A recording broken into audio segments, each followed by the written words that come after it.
Welcome to Crush and Covers. Let's add some magic to these pages. Hit that button and subscribe.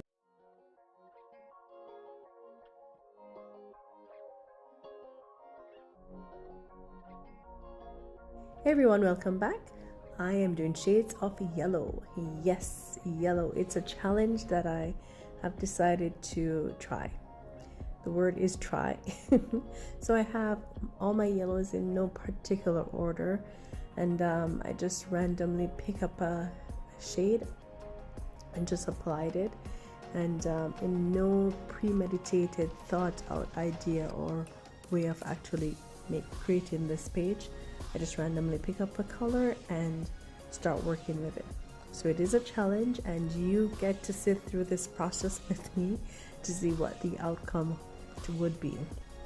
I'm very enthused to see what random selection I have just picked up and the outcome, what it turned out to be. So it's a challenge, but it's actually fun to see what your mind can create when it's not premeditated or thought about, and you just randomly pick up. That's how I know I'm improving, I tell you. Improving in my colorist skills.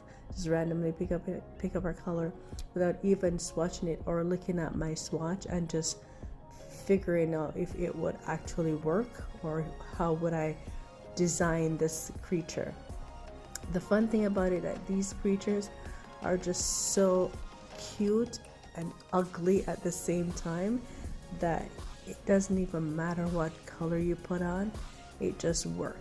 So if you have this book, go ahead, get it. It's on Amazon. I got it on Amazon. Cute Mythical Creatures or something like that. The book is always on the front of my clip. You can definitely see the full name. But these creatures are awesome, adorable. At first I was intimidated to color these creatures because of the type of book, the thin page, and just not being watercolor paper and all that. But I tried it, I got used to it, and I'm loving it. So don't be intimidated when you see thin papers at first.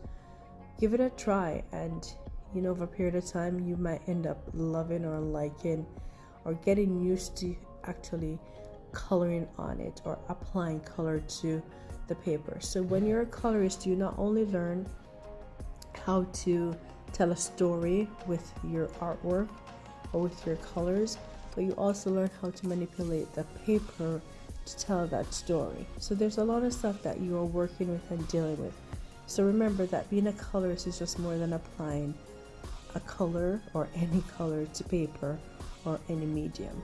Alrighty, so I hope you are inspired by this crazy random challenge of shades of yellow, and do the same as well. Just sporadically pick something up and have fun with it. So make your coloring fun as opposed to being stressful and trying to stay in between the lines and being a perfectionist. Nope, just lose yourself sometimes and have a go at it, and you'll be awestruck as I am.